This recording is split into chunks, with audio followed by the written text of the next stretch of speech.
Kia ora tātou. We're here in Rotorua for Community Governance Aotearoa, chairing the board, hui, and I'm pleased to be here with Rob Campbell, who's just finished a awesome kōrero on the balancing, I guess, the corporate and the community from the experiences that he's had. And so I'm just going to ask Rob a couple of pātai about his kōrero. Rob, one of the areas that I sort of took out of your kōrero was about how do we make sure we have the representation. I think you talked around, we're used to these models of diversity, but perhaps one size doesn't fit all. Any comments on that? Yeah, I think the community organisations are about an aspiration or a need in their community, and in addressing that, they need the governance that will help them to be really effective. They don't have many resources, so they don't have the time or resources to muck about. Yeah. They've got to get on with it, and the chair of these organisations has really got to lead in that and say, what we're here for is this, what we need is the people who will help us do that, and if people aren't helping us do that, well then we don't need them here.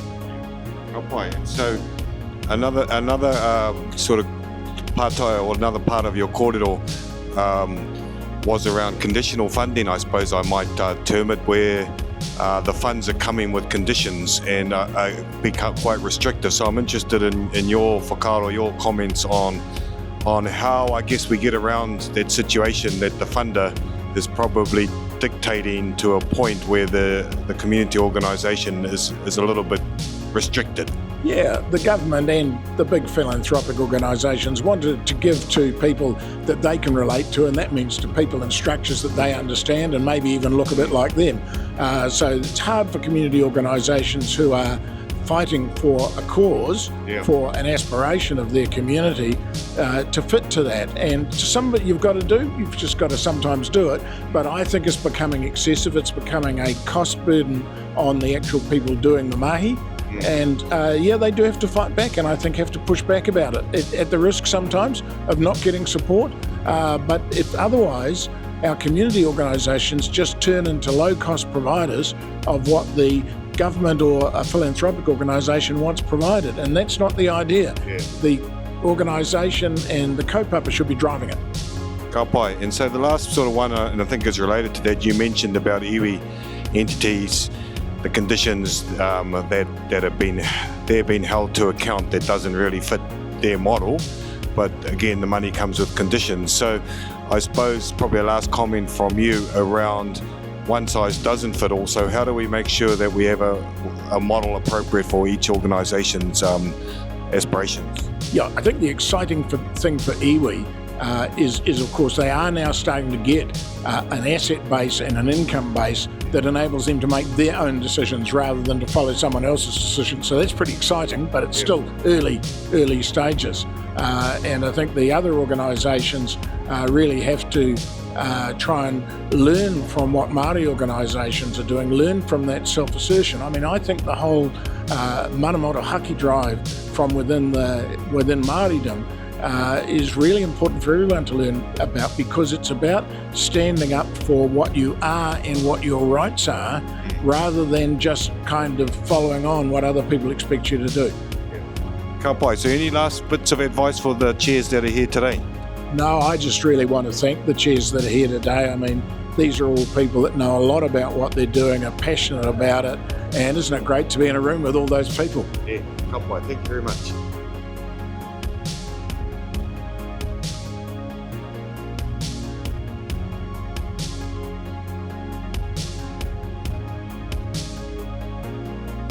Well, kia ora, Matt. We just had a really exciting kōrero from AI and for Community Governance Aotearoa. I guess my sort of observations are in one aspect quite exciting and then other aspect quite scary. And as I sort of shared with you, maybe my first impressions were how could AI really help Community Governance Aotearoa and the entities, because they're sort of grassroots level. So I guess, give us some insights and where you think this could apply to Community Governance Aotearoa. Kia ora, Hemi. Thank you. Amazing to be here. Look, I think first things first, whether or not you think AI is going to save the world or be the end of the world, it kind of doesn't really matter. it might be one or both of those or neither. Really, for me, what's important is, as leaders of community organisations, for people to think about, where can this make a difference for me? Just like any technology, whether it's the internet, websites, computers, mobile apps, whatever. Is there a place for technology to help me with my kaupapa, with my mission of my organisation? And so for me, there are 4 areas. The first one is around human productivity. How can I use AI to make my people more productive? And we saw some really good examples of using, for example, Copilot, just to help create documents, to think about, using Copilot or other types of AI to help with funding applications. The second thing for me is around other business processes, things like, customer service, or if you've got lots of member queries that you're dealing with as an organisation, how could AI help in those processes? The third one is around bending the curve on innovation. So for me, that's around, what is the mission of the organisation? What's our mission about? And could we use AI to be more innovative in the way we get after that mission? Those are probably the top 3. There's a few other bits and pieces, but for me, it's really just about identifying where some of those areas might be for an organisation, and making the case for it.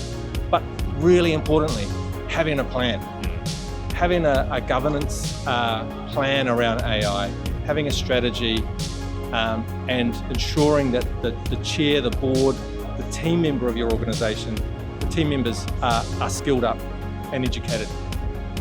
So, on that note, where should, what's your advice? Where do they start? Do they have a bit of a tutu, or where do they, how do they get into this space? Yeah, 100%. Yep, have a bit of a tutu. I showed some examples in the talk today around using Copilot on the web, copilot.microsoft.com. Just use that to start to, test out some questions and answers. Lots of the korero, the discussion that I've had with people today has been around, I don't want my information being shared out to the world, right? So if you're using Microsoft as your productivity suite, think about using Copilot within that world, so it's only shared with you and your organisation. If you're using other providers like Google, look at what they've got. But that's the right place to start, I think. But talk to each other, talk to organisations like Community Governance Aotearoa around what are some of the things that I should be thinking about as a leader in terms of educating myself and my team.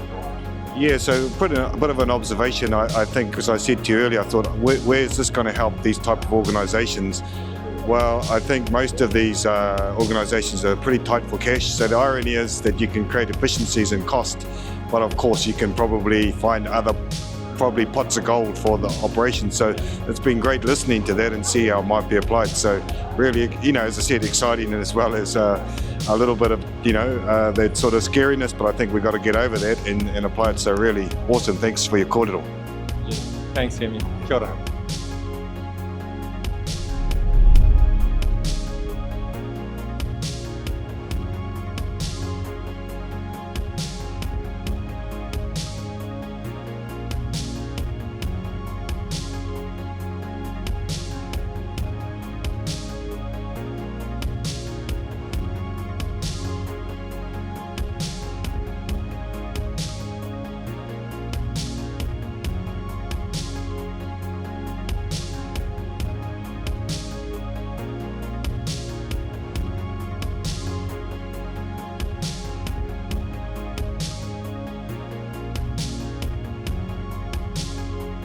Tēnā koe te rangatira, ka pai tō kōrero I te ahi ai. So, you've had a kōrero on the significance of the not-for-profit sector. Yeah.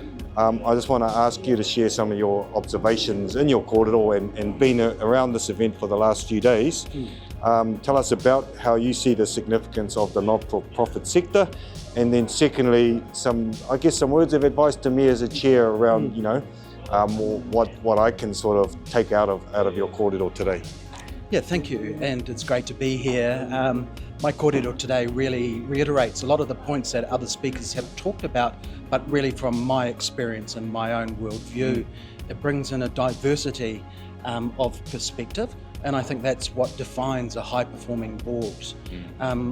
Good chairs, in my experience, are able to bring all of those views onto the table to address the issues that they're faced with. Now, it's a challenging area. We know there's headwinds, etc., but there's still a lot of opportunities for us to connect with our community and our stakeholders, and that's why I believe the relationship's important.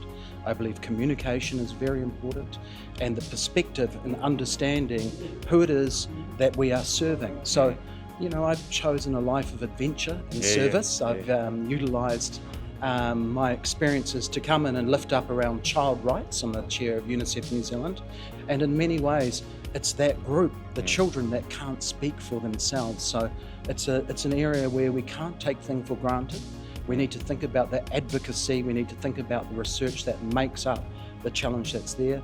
I'm a really firm believer, and that's what my speech talked about today. Find your why. The how is relatively easy. I've given some great tips on how we can get into it, and just always focusing on that mission. What is it that we're trying to do?